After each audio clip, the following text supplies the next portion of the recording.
Hello and welcome. My name is Tristan Redistus, and today we're going to be reading through and lubricating the latest Factorio Friday Facts. Friday Facts 416. Fluids 2.0. Posted by Rayguard. Hello, grab your best lube because it's time to talk about fluids. Reaching the breaking point. It is no secret that Factorio's fluid system is unpredictable, unintuitive, and, at times, frustrating. Pipe throughput decreases over distance at an inconsistent rate, so the only way to reliably know how much fluid you can push through a pipe is to reference a table on the wiki. Furthermore, the throughput can vary depending on the order that the pipes were built. It is not a fun system to play with. And I would just echo that's a very quick summary of some of the problems with the fluid system. I think the biggest one is that it's unintuitive. In particular pumps, and it's going to go through all this and we'll kind of explain it. And I'll try and do a sort of a how fluids currently work thing, but it is weird and I'm not entirely sure I fully understand it, so I may get it slightly wrong. But I say we'll go through this first bit and then I'll try and explain kind of what's currently happening. There have been many attempts to rewrite the fluid system, but all ended in failure for one reason or another. The existing algorithm is pretty fast and works well enough for standard vanilla gameplay, and we have tried to leave it alone as much as possible. However, during our playtesting of Space Age, it became clear that the existing system would no longer do the job. The production scaling, afforded by the new machines and quality, brought the flow algorithm to its knees. And here we just have a video of basically everything in this is level 5 quality, I mean apart from the pipes and the pumps themselves. So, we've got level 5 beacons with level 5 speed modules in them, we've got level 5 chemical plants with level 5 production modules in them. So this is like an insane amount, compared to the base game, an insane amount of like volume capacity that it can handle. And the caption just says, why isn't this working? And of course it's not working because of how the fluid system works. Now this will come back up, so I'm not going to sort of delve into it. It does sort of explain what the problem was and what the solution is going to do. So we won't really dive into it. But yeah, what you can basically see is that you've got some pumps here working away. We have to assume that these are full pipes, on this end. What it's actually doing is converting light oil into petroleum. And as you can see, we've got a we have to assume as a full pipe of water. We've got a pretty short, pretty full pipe of light oil. And it's going into the chemical labs, but only like 2 of them are running for some reason. And as you can see, this is pumping and keeping up pressure, and these are pumping to output the stuff supposedly. But what's going on? Why is this not working? And I say this is like the heart of the problem with the system that they've got at the moment, in that it is incredibly difficult to problem solve what's gone wrong, basically, or what you need to change. In an attempt to avoid a total rewrite, we first tried increasing the throughput by increasing pipe volume. This solved the primary issue of low throughput with the trade-off of massively increasing buffer sizes. Storage tanks became effectively useless, and defensive walls utilising flamethrower turrets were buffering tens of thousands of units of fluid, sucking bases dry. Ultimately, we were unable to come to an agreement on how to proceed. A rewrite was deemed too complex, but nobody had any better ideas. The issue was put aside to be discussed again later. Kicked into the long grass, as you would say. I was extremely dissatisfied with this conclusion. The volume hack was a band-aid to hide a problem rather than a well-formed fix. Sometimes it is easier to ask for forgiveness than to ask for permission. So I took a risk and began to rewrite the fluid system. It's a fairly common thing in software development, the whole ask for forgiveness, not for permission. But why it sort of comes up quite a lot in software dev is that a lot of problems are difficult to know how long, complex, integrated a fix is. So you might have a problem, and what tends to happen with a lot of code, and certainly it's what I used to do with code, is you end up band-aiding all over the place. So you find a problem, and the bug fix is what you do to just fix the problem. So it doesn't necessarily address the root cause of that problem. It's just that something that stops, that problem happening. So in the last Friday Facts, I was mentioning about something like a Stack Overflow. Now, you might know or work out that the problem of that is something like really embedded in the code that would be really complicated to fix. And so what you may well do is simply put a check on where that Stack Overflow is happening. And if it's about to happen, you you switch the values or make an adjustment or make some change. And that's a band-aid. That's just a quick fix for where the problem is happening. And you kind of then hope that that problem is not going to recur in other places, because what you're essentially doing is trading the time to do a proper fix, which, if you've ever done any software development, you may find that fixing a problem means completely refactoring your entire code, because you've made some assumption at the beginning that is not quite right, and so all of your code is essentially broken, and so you would have to rewrite the thing. And that's the kind of problem they're worried will happen, that there is some fundamental code that would need rewriting, and it's a massive job to do it. Now, they probably also know, because they've tried to fix it several times before, that solution is not simple. And one of the problems, as it mentions it earlier on, is that the algorithm is fast. And so if you're talking about a game where you've got a lot of fluid sloshing about everywhere, which you do in Factorio a lot of the time, because it's used in power, it's used in all the chemical system, the whole oil processing, all of that. You've got coal liquefaction, you've got all these places where fluid is involved. So speed might well triumph over intuitiveness or fun, basically, because you need something that's quick and works, even if the way it works is very difficult to understand and players get a bit frustrated. And they've obviously, as we know, and I've read Friday Facts before, where they're talking about fixes they could do to the fluid system, and they never happen. They always get kibosh, and I assume that's the reason, that the new thing they're putting in is more complicated or is not actually that good a solution in terms of improving fun, or perhaps it's just slower. So they've always kind of reverted back to the original, but Space Age is kind of breaking that because there's so much fluid. Now, that is possibly a hint that fluids are going to be even more important. I mean, we do obviously see this being done with oil, but is that a hint that maybe something on Gleba is perhaps going to involve a lot of fluids? So that's sort of the root of the ask for forgiveness, not for permission, because you won't get permission, because they've kind of said, right, well, it's going to be too complicated. Let's, no, we're not going to do anything about it, basically. Although in this case, it looks like they probably had to do something or come up with some fix in some way, because it's not going to work properly in Space Age. And the point is, you then, diving in and just doing it in the hopes that you can get it done in the time that you've got, that it works better, that what you've done is fast enough, etc., etc., is a gamble, basically. And you can do it, and if you succeed, then you'll be forgiven, because what you're putting in is better, more efficient or whatever. And so you just do it and kind of hope that you can get it right and that it'll work better, and then you'll get forgiveness. Because the other option, of course, is it doesn't, and then you've just wasted a whole load of your time, and perhaps the jobs you were meant to be doing didn't get done. So I say that's sort of the origin of that expression. Okay, so the other thing I should touch on then is how it currently works.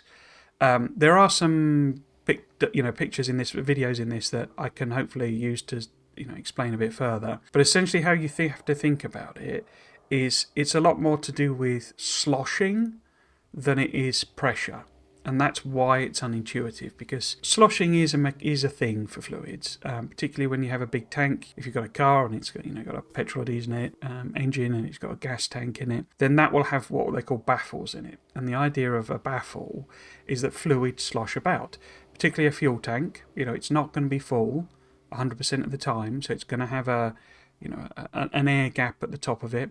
And generally speaking, that's you want that anyway. It therefore means that as it becomes, say, half full, if it's a big tank in particular, I think maybe a lorry or something like that, as it turns a corner, all that fluid is going to slosh to the side, and then it will slosh back. And what happens is you get rebounding effects where it hits the wall of the tank, and then it all goes back again, and and of course this is an enormous weight that's essentially moving back and forth and oscillating in your vehicle, and can cause instability and all that sort of stuff. So that's a really good example of sloshing and why it's a problem.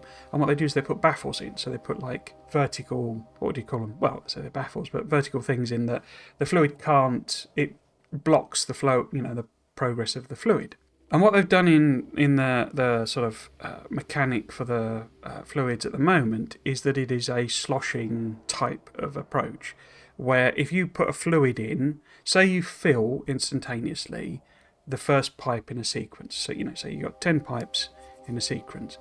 What it does is it tries to balance the fluid between each of the pipes. So you maximise the amount, say you've got 100, it's just a number, 100 fluid in the first one. In the first tick, it will then say, right, well, I'm trying to even the amount of fluid in those two pipes, the first one and the second one, so it becomes 50 and 50. I don't think it actually works exactly like that. I think it does, there is a sort of a gradient to it, but just say tries to balance 50 and 50 in the first two pipes. Okay, so what it does next tick then, so it's now got 50, 50, 0, and it tries to balance that up. So it tries to say, right, well, my first pipe doesn't have any imbalance with the second one, so leave that as is. The second pipe though, it's got 0 and 50, so it tries to balance them up. So it says, right, make that 25 and that 25. Then, of course, the next tick, you've got 50, 25, 25, so it'll try and balance the first two. So you'll have halfway between 50 and 25 moved into the next one, and then, the next pipe along. And do you see what I mean? So you end up with almost like a gradient type effect, where maybe the first one's ends up with 30 in it, and then it's 20, and then it's 15, and da-da-da-da. And eventually, over a long period of time, all of those will, balance up, and you'll end up with the same amount of fluid in it. But of course, one of the other weird things of that is that the end pipe is a stop point. So when it gets to the end, it's now got a stop on it. And what will start to happen is it will try and balance with that one on the end. And of course, occasionally it will go over. So the amount that it's putting in to balance up will then be... So for example, if you've got, say 49... So if say you've got 48 and 47 or something, then it will try and put one in to the next one, but it'll also gain from the previous pipe, so it'll maybe put two in, and so you'll get this sort of hump effect, and then it'll try and balance that up, and maybe it'll push one into the end pipe, and so you get that sort of sloshing effect where it bounces back and forth, and the fluid kind of sloshes around in the pipe. Now, to some extent, as I say, it's a real mechanic in the real world, a real thing that happens, and so that's sort of realistic. But it is unintuitive, and you do get an effect, particularly if because what you've got to imagine is you're obviously pulling fluid out of these pipes, or putting more fluid in, and so it's a lot more complicated than simply, put 100 in, it balances up, and you're good. It's more like you're constantly pushing or putting 100 in, and halfway along you're sucking 20 out, and at the end you're sucking 20 out, and maybe a third of the way along you're putting 50 in, and do you see what I mean? So the sloshing effect is really complicated across the pipes, and so that's why you end up with, I say, a sort of a gradient for one thing, because eventually you kind of run out of material to put into the next pipe, and so you end up with this sort of gradient, but also then you get these humps and different amounts in pipes, and that's why a very long pipe can starve fluid essentially from whatever it's trying to push fluid to, because it's doing this balancing, sloshing thing rather than thinking about it in terms of pressure. So if it was a pressure system, you would imagine that the pump at the far end would push enough fluid in to create pressure, which would then force fluid down the pipe, basically. There is no forcing of fluid, and this is where that lack of intuitiveness comes in, because if you're thinking, right, I've got a chemical plant putting fluid in halfway along, that is creating additional pressure in the pipe, and so it should, top it up in a sense, but it won't do that. If that pipe is basically full on that segment, it won't be able to put any material in, even if further down there's gaps, because it's waiting for a sort of a slot to appear in the pipe's volume in order to push more fluid. I keep using the word push, and that's the point. It doesn't push, it just sort of balances, basically. And so where you might think, right, well, if I add in fluid halfway down, I will increase the pressure, and that will increase the amount at the end. Well, it will, because of the balancing thing, but because of the balancing, not because you've increased the pressure in the pipe. And so it never quite works how you think it works. As I say, I'm not the most knowledgeable about how they've done the fluid system, so if you know more and you know better, then please do correct me. But as I understand it, the basic issue is that it tries to balance the fluid across the pipe segments rather than thinking about it in terms of pressure. And one of the most unintuitive parts of it, therefore, is pumps. All pumps do is like a forced balancing. Your experience of pumps, everyone's experience of pumps is that they create pressure. It's not really about moving the volume as such. It's about creating pressure. And that's not how they work. If you think of that 100 full pipe segment and there's a pump instead, and then it's empty, what the pump is trying to do is like force balancing. So it's trying to make this side 0 and this side as much as it can, which is sort of pressure if you think about it, but it's single segment. So it won't then push fluid further down the pipe. The pushing effect comes from the fact that the game then tries to balance that full pipe with later pipes. So you don't get an effect where it's sort of moving faster. It's more that it's forcing a balance. If that makes sense. I say it is very difficult to explain because, I say, it does make sense in a way, but the thing you would expect it to be modelling with fluids of pressure, it doesn't, and it's never about pressure. The new algorithm. During one of the fluid discussions, R. Seeding proposed an algorithm very close to one he had played with several times. An algorithm from the Minecraft mod Thermal Expansion by Team COFH. And so this works as pipes, underground pipes and storage tanks are merged into fluid segments. Each segment inherits its volume from the fluid boxes that comprise it and can hold one fluid. Machines can push fluid into a segment at an unlimited rate and can pull from a segment at a rate proportional to how full the segment is. In other words, if a segment is half full, then the pulling rate is half of the maximum. As a special case, pumps can pull at a faster rate if they are connected directly to a storage tank. There is no longer a realistic fluid flow through pipes. Fluid pushed to a segment will be immediately available at any point along a segment. This is the nuclear electric network type solution that was discussed in previous Friday Facts. The result is that the pipes just work and you almost never have to worry about throughput. So we've got the same setup in this next video with the caption "It just works, TM." And as you can see, it is pretty much the same. We obviously don't know how much fluid was coming in and out, but it's clearly just the same. And what we can just instantly see is that every single chemical plant is actually working and doing its thing, rather than two of them working on this side and it not being clear why that's the case. So I guess to try and just preemptively explain it a little bit, what they're basically saying is that where it had that fluid balancing between pipe segments and blah blah blah blah, instead every single pipe that's connected, so we would assume that a building or a pump represents the kind of end essentially of a segment, but all of those are connected together. The volume for that connected system is the total of every single segment, and they all fill and empty simultaneously.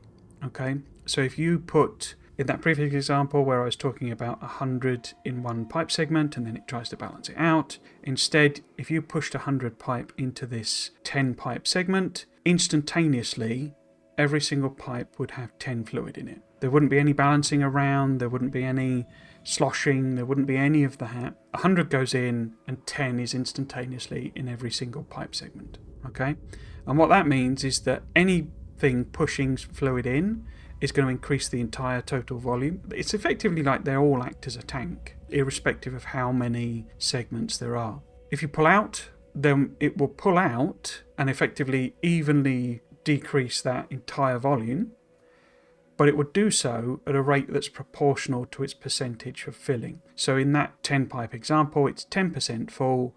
So if its maximum pull rate was 100, then it would actually run at 10% of that, because it's 10%, that system is 10% full, so it would be able to pull at 10%.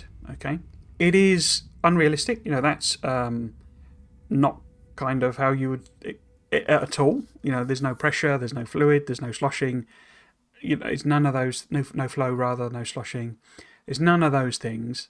So in a sense it's unrealistic, but the point is, you can put 100 fluid into any pipe segment and know that any of your machines connected to it are going to get a share of that 100. Okay, a way to think about it is that it's basically a splitter. So it's like a weird 10 entity or 10 segment splitter where you push one in and it splits it across 10 pieces, and suddenly every single one has a slice of that, a tenth of it in, type of thing. So that's sort of a way of thinking about it, that it's basically dividing it up and then working with it based on that. Demonstrations. Firstly, this is just to explain what's being shown in these kind of upcoming videos, and it just says note the debug visualizations. The green part represents the amount of fluid in the entity, so that's how much it contains. The blue part represents the amount of flow through the entity on that tick. So blue is then how much flow is happening, essentially. It also notes that fluid flow animations are not final. Long pipelines. In the old system, throughput would get worse as pipes got longer. The issue was not necessarily that this behaviour existed, but that it was unpredictable. So the video is about to loop. Before it does, what's about to happen is that an instantaneous amount of fluid of the same amount is going to go into the first tank. The pumps are then going to push it into the pipes, and it's going to empty via a pump again into a tank at the end. As you saw, they all started at the same time, okay? And we've got all the real differences is the length of pipe. They've added on this entire length of pipe, but otherwise it's basically the same. And you note that this one, the first one, the top one here, empties first. So it does empty first, which I guess makes sense in a way because of the length of it. But also it doesn't make any sense at all, because all you're doing, because there's no pressure, you would expect that this would push at exactly the same rate. So this tank should empty at the same speed, because what's blocking it? And the reason, of course, is this sloshing effect. And I don't know if you can see, but do you see how there's different amounts in a lot of these pipes? Because of that whole thing of, as I mentioned, it's sort of bouncing back off of the end, I think. But also, in this one's more, as you'd expect, maybe. It does take a longer time to empty this, but that's kind of what you'd expect. But basically, so you're getting these weird variable amount in the pipe, which is just a consequence of how it's working rather than, how it would probably really work in the real world. So even though they're trying to model something realistically, it's sort of failing. The fact that it then empties slower, that's not too bad, I guess, in that it slowly drains out of the system. In the new system, segments are a single unit, so fluid no longer propagates across a pipeline. Longer pipelines have higher throughput, but take longer to fully empty. Exact throughput numbers are subject to change based on further playtesting. So here we go, we've got the thing coming through, and this time what we see is that where the shorter pipe emptied first last time, the longer pipe does. Okay, the tank rather putting fluid in empties first, which again I didn't feel this was necessarily bad in a sense. The fact that it takes longer to empty, I guess it's not kind of how you think, but basically because this is all now a combined single fluid box, essentially it has the volume of the entire system. Okay, the amount of fluid that can go in here is obviously much higher than this smaller pipe. So this pump, and I don't think they're changing how pumps work at all, but this pump is then trying to put all of the fluid into this single box, and it's achieving that with a higher throughput because it's able to, because all of these fill at exactly the same rate, but there's a much greater capacity in the system overall, it can put more fluid in more quickly. And so it empties the tank first. However, because of this thing about it's proportional to the amount of fluid that it's drawing from that particular segment, or rather the percentage of fullness that it is, it takes a longer time to empty. So we can now see that it actually flashed through there, but this first one empties and then it takes quite a while for this next one to empty. Now, as a comparison between the two, I don't think either are of them ideal. I think the second one is slightly more intuitive because it's got so much pipe to pump into, and I say in a pressure-based system, you would therefore expect it to be able to empty its contents into that quicker. The fact it then takes a longer time to empty Sort of makes sense, if you've ever tried to drain a hose pipe or something like that, it can take a while for the fluid to come out, as you're sort of winding it on your arm or what have you as you try and empty the pipe out. So that sort of makes sense. So I don't think either of them are perfect, but I think that sort of works better, or is more understandable anyway. Junctions. The old system functioned relatively okay with straight pipelines, but as soon as a junction was formed, everything would fall apart.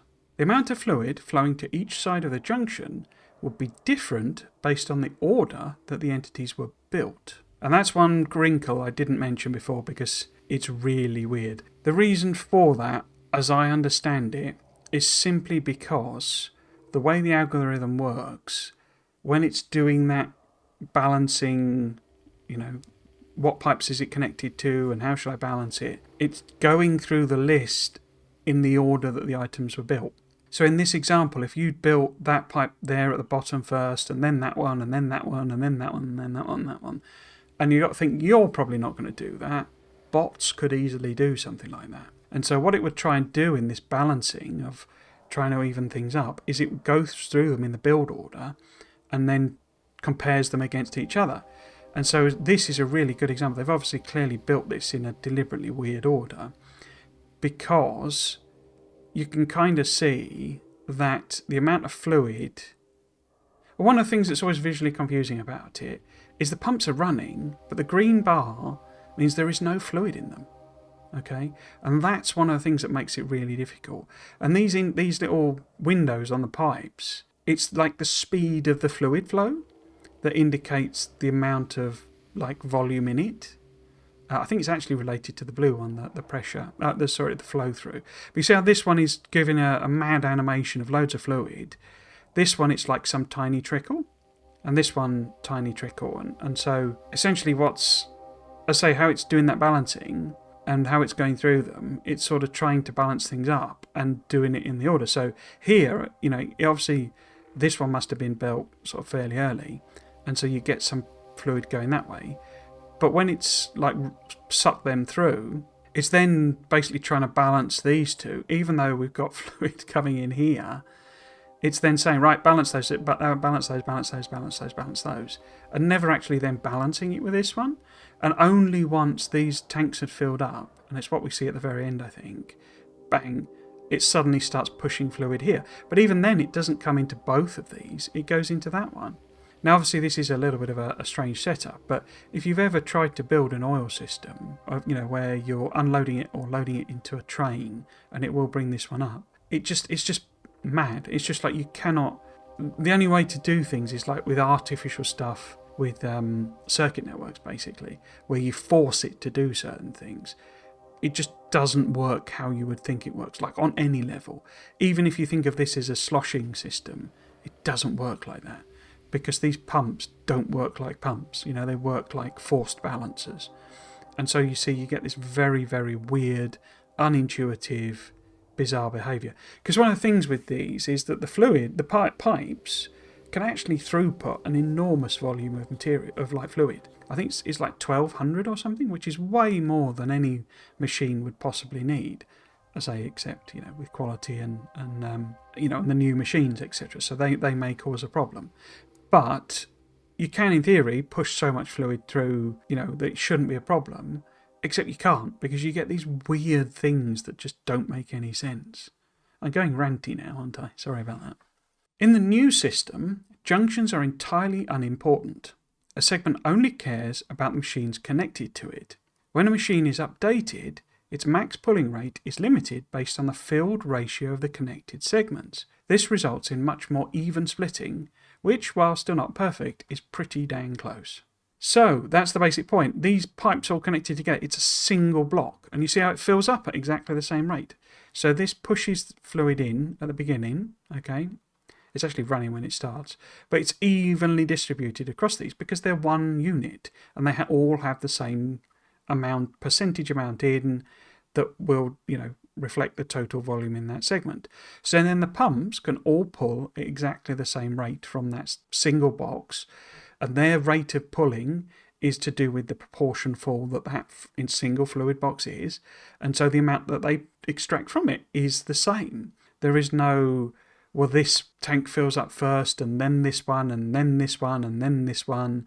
They all fill at pretty much the same rate. It's not going to be perfect, obviously, but, that is not far off. And that's what I want, This is how I want it to behave, because it's understandable and usable rather than an attempt at a proper simulation.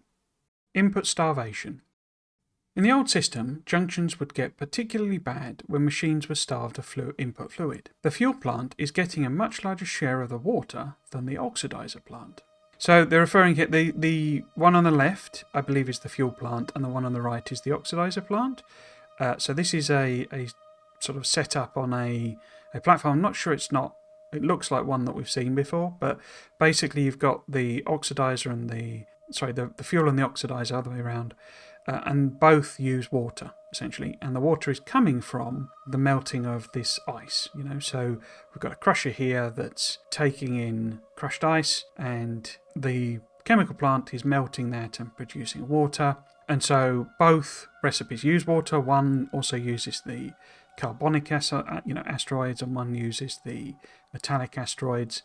And so both, if you would think about it, or you would expect, given how you'd built the system, should be getting 50-50 of the amount of water that's being produced. That's not happening. Instead, the one on the left is getting basically all of the fluid. There is a tiny amount, I think, that we see going here, because this does kick in. But this one is getting way more amount, and this is basically not far off full, and this is not far off empty. Now, of course, eventually it probably would self-balance in a sense, in that this would get backed up and fluid would then fill up in the pipe, and the oxidizer would then kick in. But what you usually find is that, especially when you have low volume of fluid production, where, like for a belt, you would expect a sort of equilibrium to be reached, and so the amount coming through would be sort of, you would get back pressure essentially, but you don't get that with fluids. Instead, what happens is, because the machines, want to pull out a certain amount of fluid, they'll suck that amount, and then suddenly you're out of balance again, and then it takes ages for it to reach equilibrium again. Then it sort of kicks in for a bit, and it pulls all that fluid through, and then it goes out of balance again, and you go away for the equilibrium. So it's almost like the sloshing on a different scale, but it never reaches a nice stable equilibrium, because there's just not enough being produced in order for that to be achieved. In the new system, both plants get a much more equal share of the fluid. So the fluid is coming out here, and they're both able to pull from it.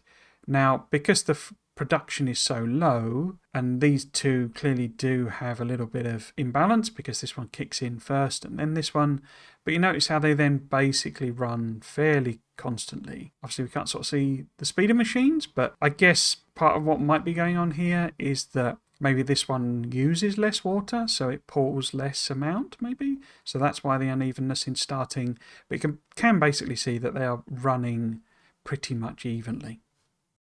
Pumps.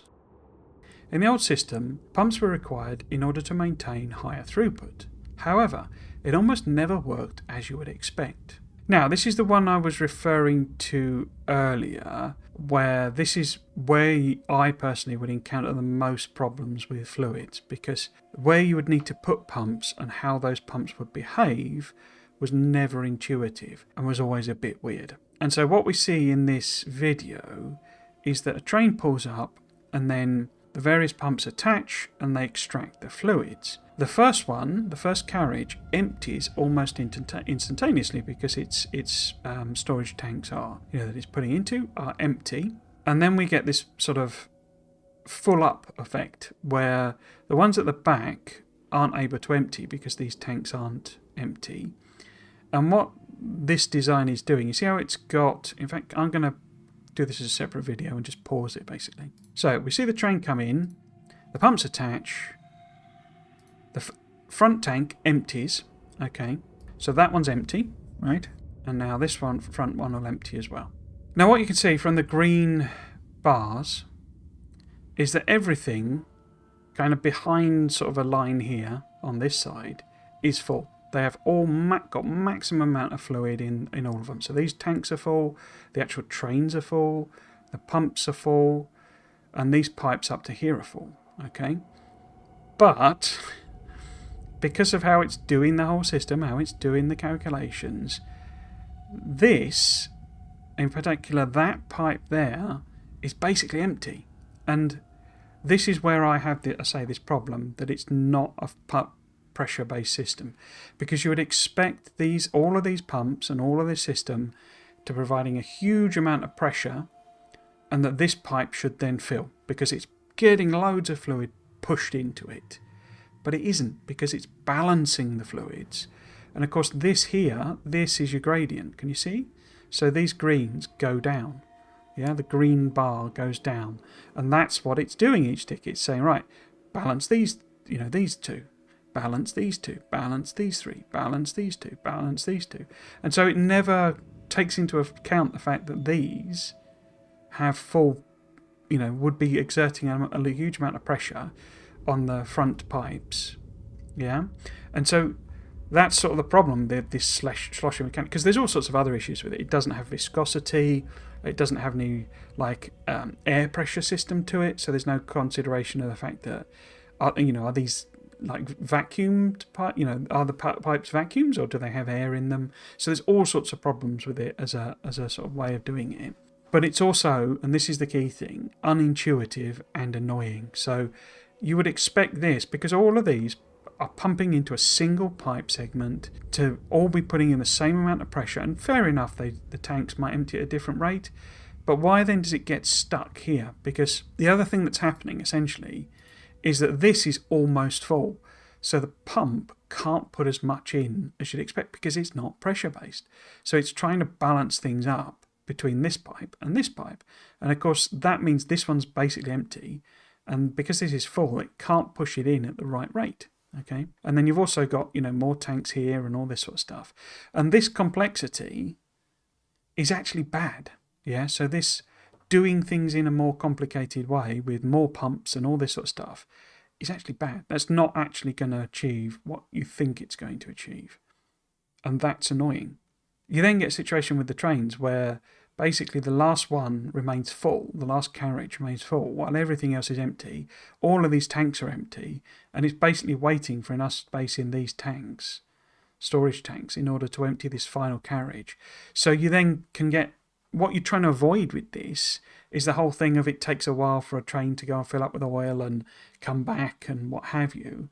And so you're trying to create a buffer, essentially, like you are with, chests with a normal train, while it can go and do that, or a new one pulls in, or what have you. And instead, you're just getting the same effect, because this train will pull in, and it can't just empty and go. It has to wait for enough space in this final tank. And so all of this system is not achieving what you're wanting it to achieve. I really am getting very ranty about this. I'm just so happy that we're getting something that improves it. In the new system, there is no longer a need to use pumps for this purpose. Pumps are still useful to force directional flow, act as conditional valves with a circuit network, and to load or unload trains, but you won't be placing nearly as many of them as before. So, the new system, we have the pumps in order to get the fluid out. There's no other pumps, basically, because all of this is a single system into which all of the pumps pump evenly. And you notice in particular, we'll loop this video again, this train pulls up, suck dry, off it goes. And that's what you want. That's because that's, how you want your system to work, is that if there is a shortfall in the total amount of fluid available, a train can come in, replenish it, and go and get more stuff. Yeah? What you don't want is what happens in most fluid systems. So you can control this with flip circuit networks and stuff. Nilas has quite a good video sort of explaining how to do that. To me, it was always a massive faff, and it was working around a system that was just fundamentally unintuitive. Okay? And so this train sits here for absolutely ages. Several of the tanks are empty. Some are still full. Fluid isn't flowing through. This one, train arrives, sucked out, bang, off you go. That's a massive improvement. And even if it's a weird, this is not how fluids work type fix, so what? This is what we want. Endgame Setups. At last we come back to our favourite chemical plant setup. This setup doesn't work because the petroleum is getting tied up in the output pipe. So this visualization is available in the game. You can use it, or at least a version of it, I think. So you can actually use this to work out what your problems are when you're doing this, but most people aren't going to know about debug options and turning them on, and they shouldn't have to, you know. But what's actually happening here is this, it's basically this same thing again, where you've got a sort of a gradient that's trying to happen here. These two pumps are drawing on the two segments, okay, like transferring the fluid over, and so it's creating a very strange situation where this pipe is basically empty and this pipe is slightly more full, and so this one is actually pulling more fluid through. But even between them, because this has kind of no knowledge and there's no pressure again, there's no concept like that, this has no knowledge that this entire pipe segment is absolutely chock-a-block. It's just trying to balance these things up. And what you've actually achieved, this is where you get into the real unintuitiveness of this whole thing, is that whoever set this up is thinking they're getting, they're able to push out twice as much fluid essentially. Or, they're trying to fix the fluid flow through rate and actually making it worse. It would be better if there was only one pump here, because then that fluid wouldn't be trying to be imbalanced across these things here. And I say, this is where you get into this bizarre, doesn't make any sense type approach. Another thing they could probably fix it with is putting pumps along these each here. And I say, not because it creates pressure or anything like that, but because it creates a sort of a forced balancing in front of it. So yeah, so this is why it stopped, even though, the fluid is coming in. And again, because the animations don't reflect this speed of fluid flowing through, you'll notice that these, it's stuttering because it's actually kind of stopping, and that's your only indication. But these aren't really going any faster particularly. They are slightly, but it's only when it stops basically that you can really tell. So these here, well, the output ones are a very good example. These aren't pushing anywhere near as much fluid as these, and yet this animation is the same. So that's one of the other things that never helps, is that the animations look the same basically. But yes, so none of these are pushing, even though there's enough fluid in all of these pipes, and there's enough throughput with two pumps there, it's stuck because these machines cannot push fluid into full pipes, and it doesn't empty until the end point. Okay, and again, the point of this is that this is worse because this is all quality stuff. The amount of speed boost these are getting, the amount of prod boost these are getting, they just can't push the material that they're producing out. In a normal setup, you also wouldn't have this problem because you wouldn't be actually outputting, maximum pipes worth of material out of every one. Okay. So in the new system, the output segment has sufficient capacity such that all of the chemical plants have an opportunity to push their petroleum. So again, we're now talking about a single pipe segment. All of these are taken as a single unit and with a capacity that is equivalent to all of them added together, right? That's the same as this. We're not saying we're getting fatter pipes or anything like that. There is the same fluid volume capacity across these two, but now it treats it as a single segment. And so all of these can push in, say they're producing 10 a second, like I used the example before. There's only 8 of them, so that would be 80 a second.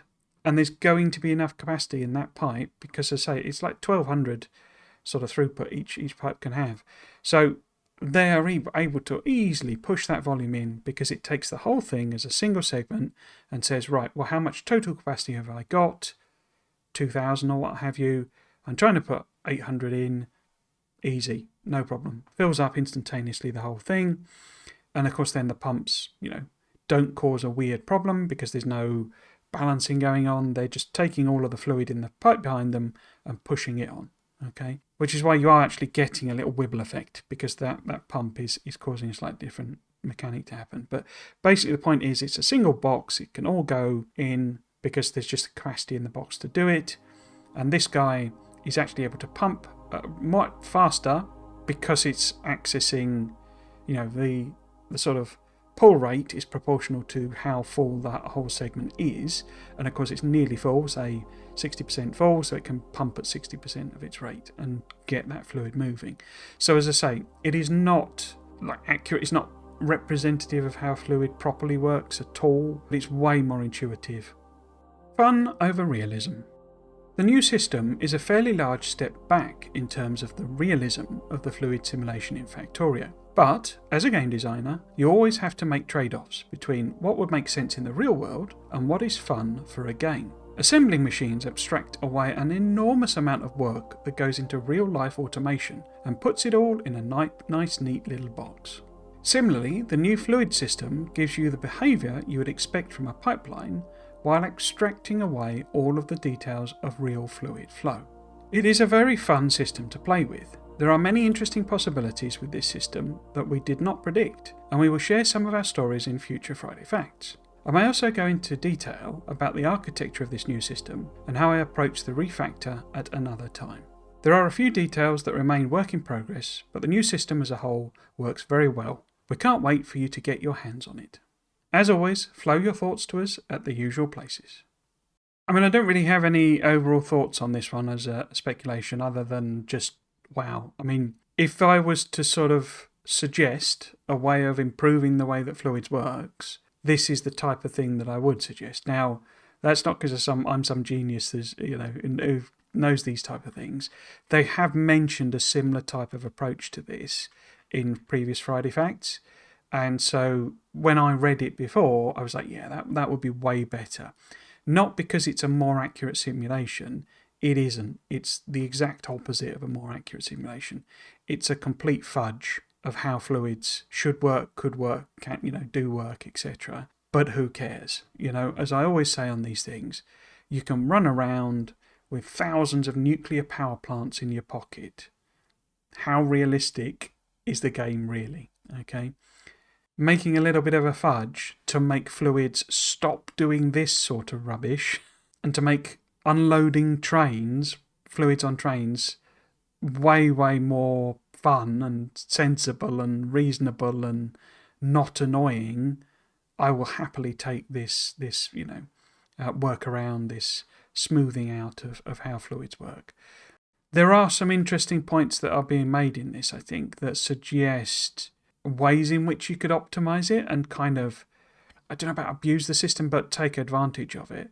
This fact that you get greater output, as it were, greater extraction from more full pipe is something that will be interesting to look at, because that suggests that to some degree maximizing the volume of stuff in a pipe is going to massively increase the throughput, I think. So in other words, the more full you make your pipes, the quicker you can actually pull from pipes.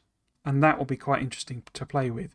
So one of the things this does knock on the head completely, I think, is like sushi pipes that we were kind of speculating. I never thought they were going to be a sensible thing. It was always just a bit of fun. But this basically says you can only have one fluid in a pipe segment, basically. I assume it's now like a hard-coded thing, effectively.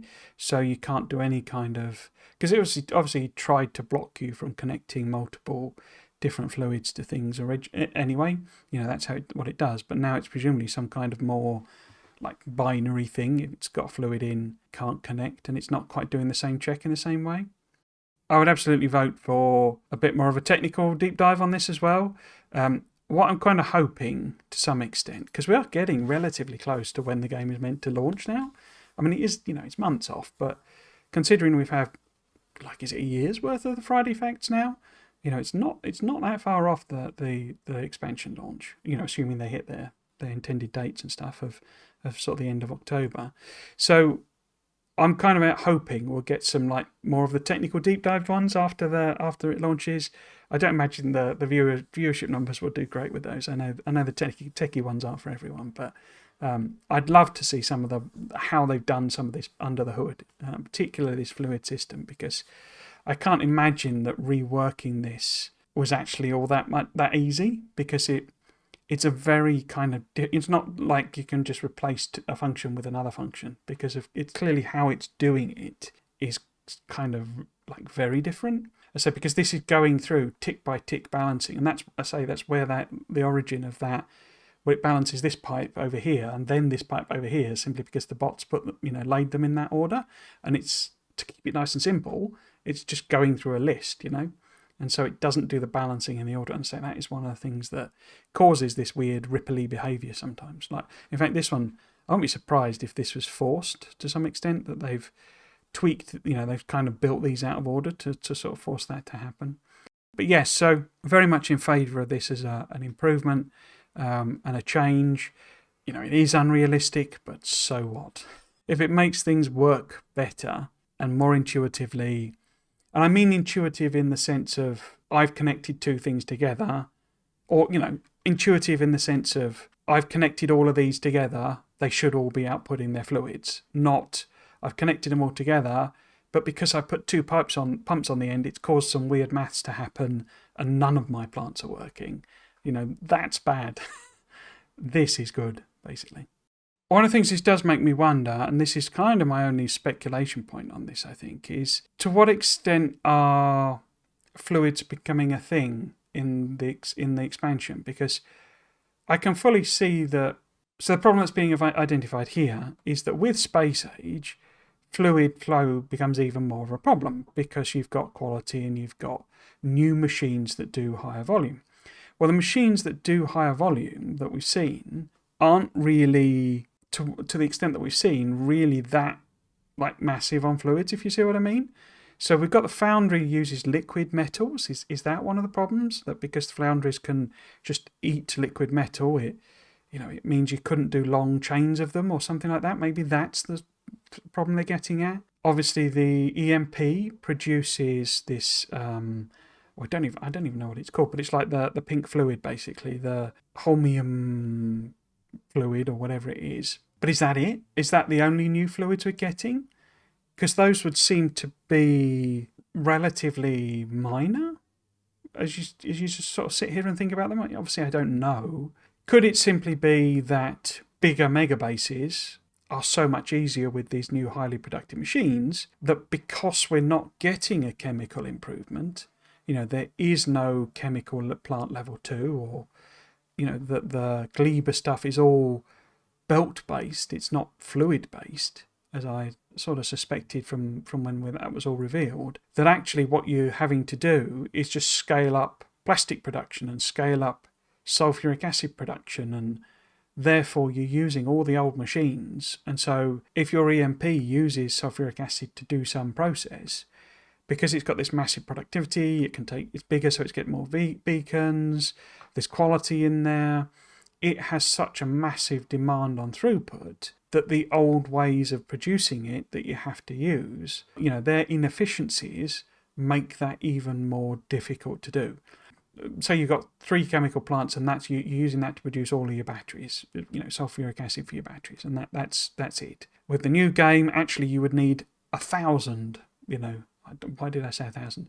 You would need 100 or something sulfuric acid machines, because you're not getting a sulfuric acid machine level 2. Obviously you're getting a chemical plant that can be a quality chemical plant, but it's not quite the same thing. You can get a quality foundry, you can get a quality EMP. So the scaling that's happening with a normal chemical plant is also possible with a foundry and also possible with an EMP.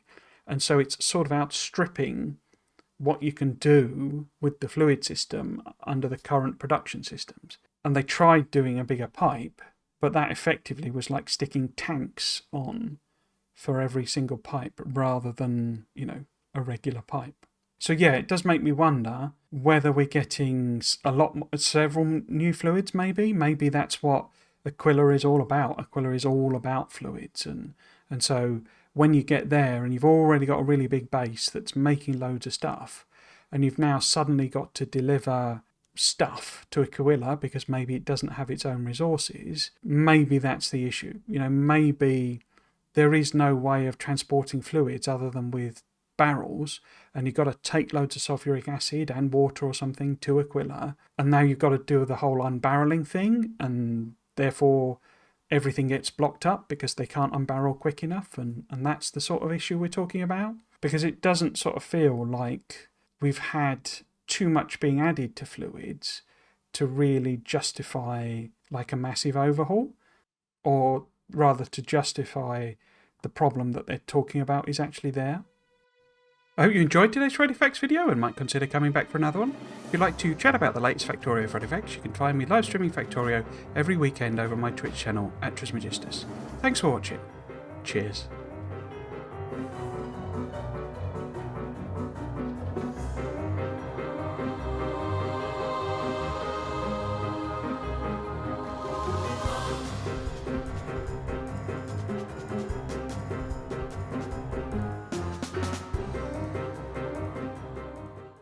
And it's never about pressure.